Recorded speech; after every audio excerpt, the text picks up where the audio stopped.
क्या है कि process of formation of sperm is spermatogenesis. Spermatogenesis क्या होती है? स्पर्म के बनने की प्रोसेस को हम स्पर्मेटोजेनेसिस कहते हैं। तो the process of formation of sperm is spermatogenesis occurs in the seminiferous tubules of testes। अब ये जो स्पर्मेटोजेनेसिस की प्रोसेस हमने पढ़ी, ये कहाँ होती है?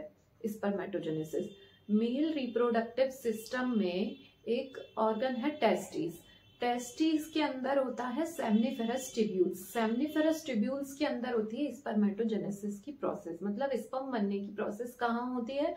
मेल रिप्रोडक्टिव सिस्टम में जो टेस्टिस है, टेस्टिस के अंदर सेमनीफेरस ट्यूब्यूल्स हैं। सेमनीफेरस ट्यूब्यूल्स के अंदर स्पर्मेटोजेनेसिस की प्रोसेस होती है। occurs in the seminiferous tubules of testes। Testis की सेमनीफेरस ट्यूब्यूल्स में होती है स्पर्मेटोजेनेसिस की process. The germinal epithelial cells called spermatogonia. जो स्पर्मेटोजेनेसिस की प्रोसेस स्टार्ट जो होती है वो एक स्पर्मेटोगोनिया से होती है। स्पर्मेटोगोनिया जो है उसी से स्पर्मेटोजेनेसिस की प्रोसेस शुरू होती है। तो जो जर्मिनल एपिथेलियम सेल्स है ना, उन्हीं को स्पर्मेटोगोनिया कहा गया है। और ये germinal epithelium cells seminiferous tubules में होते हैं। The germinal epithelium cells called spermatogonia or the sperm mother cells. Sperm mother cells भी कहते हैं इन्हें, किन्हें? जर्मिनल एपिथेलियम सेल्स को। अब ये जो स्पर्मेटोगोनिया है, इसी से स्पर्मेटोजेनेसिस की प्रोसेस शुरू होती है। तो ये जो स्पर्मेटोगोनिया है, ये कौन सा सेल है? स्पर्मेटोगोनिया से ही स्पर्मेटोजेनेसिस की प्रोसेस शुरू होगी। तो स्पर्मेटोगोनिया जो है उसे जर्मिनल एपिथेलियल सेल्स कहा जाता है। मतलब जर्मिनल एपिथेलियल सेल जो सेमनीफेरस ट्यूब्यूल्स में है, और सेमनीफेरस ट्यूब्यूल टेस्टिस में है। टेस्टिस मेल रिप्रोडक्टिव सिस्टम का पार्ट है। तो स्पर्मेटोजेनेसिस की प्रोसेस जो शुरू होती है वो एक स्पर्मेटोगोनिया से होती है।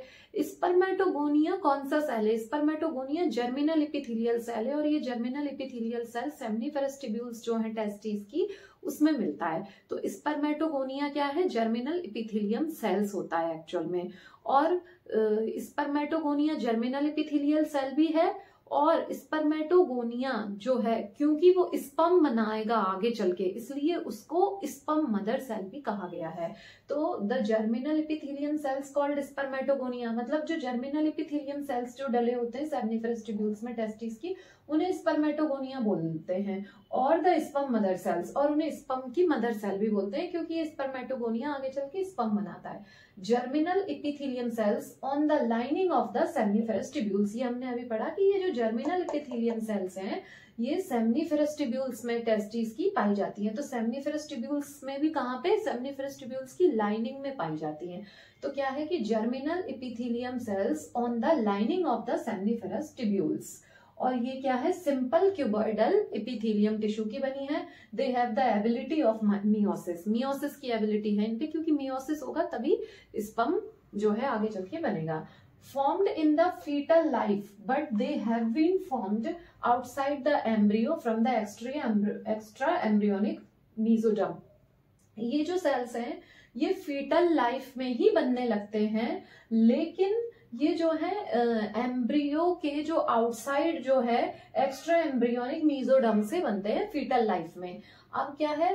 Primordial germ cells develop in the foetus from extra embryonic mesoderm. जो प्रीमोर्डियल जर्म सेल्स जो हैं, प्रीमोर्डियल जर्म सेल्स जो हैं वो डेवलप होने लगते हैं फीटस में, उस फीटस की एक्स्ट्रा एम्ब्रियोनिक मेम्ब्रेन से। प्रीमोर्डियल जर्म सेल्स, ये पीजीसी कहते हैं इसको, कि प्रीमोर्डियल जर्म सेल्स जो हैं वो डेवलप होने लगते हैं फीटस की एक्स्ट्रा एम्ब्रियोनिक मीजोडर्म से, और फिर वो माइग्रेट करके यॉर्क सैक में चले जाते हैं। Migrate to the yolk sac, फिर वो फिर से माइग्रेट टू द गोनेड्स, फिर वो फिर से माइग्रेट करके गोनेड्स में चले जाते हैं। तो प्रीमोर्डियल जर्म सेल्स जो हैं वो फीटस में ही डेवलप होने लगते हैं। मतलब जो मेल होगा वो जब फीटल लाइफ में होगा तो प्रीमोर्डियल जर्म सेल्स डेवलप होने लगते हैं फीटस के, उसकी एक्स्ट्रा एम्ब्रियोनिक मीजोडर्म से, और फिर वो माइग्रेट होके चले जाते हैं यॉर्क सैक में, फिर यॉर्क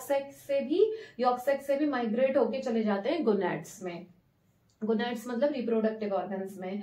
अब जो स्पर्मेटोजेनेसिस की प्रोसेस है उसके क्या स्टेप्स हैं? मल्टीप्लिकेशन होगा पहले, फिर ग्रोथ होगा, फिर मैच्यूरेशन होगा। स्टेप्स ये जो लिखी हुई है 1 2 3, ये तो ये स्टेप्स है स्पर्मेटोजेनेसिस की। स्पर्मेटोजेनेसिस होती है तो उसमें पहले स्टेप्स है मल्टीप्लिकेशन, फिर ग्रोथ, फिर मैच्यूरेशन। अब जो एक प्राइमरी स्पर्मेटोसाइट होता है, स्पर्मेटोजेनेसिस की जो प्रोसेस हमने पढ़ी उसमें हमने देखा कि प्राइमरी स्पर्मेटोसाइट है उसमें 46 क्रोमोसोम्स मिलेंगे हमेशा। स्पर्मेटोजेनेसिस की प्रोसेस में जो प्राइमरी स्पर्मेटोसाइट होगा उसमें 46 क्रोमोसोम्स होंगे। सेकेंडरी स्पर्मेटोसाइट होगा उसमें 23 क्रोमोसोम्स होंगे हमेशा। स्पर्मेटिड्स जो होंगे उनमें 23 क्रोमोसोम्स होंगे हमेशा, और स्पर्म्स में भी, स्पर्म्स को स्पर्मेटोजोआ भी कहते हैं, तो इसमें 23 क्रोमोसोम्स हमेशा होंगे। तो the process of formation of sperm is spermatogenesis. Sperm के बनने की प्रोसेस को हम स्पर्मेटोजेनेसिस कहते हैं। और ये जो स्पर्मेटोजेनेसिस की प्रोसेस है ये मेल्स की जो टेस्टिस है उसके अंदर सेमनिफरस ट्यूब्यूल्स होती है, टेस्टिस में उसमें होती है। तो occurs in the seminiferous tubules of testis, testis की सेमनिफरस ट्यूब्यूल्स में स्पर्मेटोजेनेसिस की प्रोसेस होगी। The germinal epithelium cells called spermatogonia. जो जर्मिनल एपिथेलियम सेल्स हैं वो स्पर्मेटोगोनिया होते हैं और उसे मदर सेल भी कहा जाता है।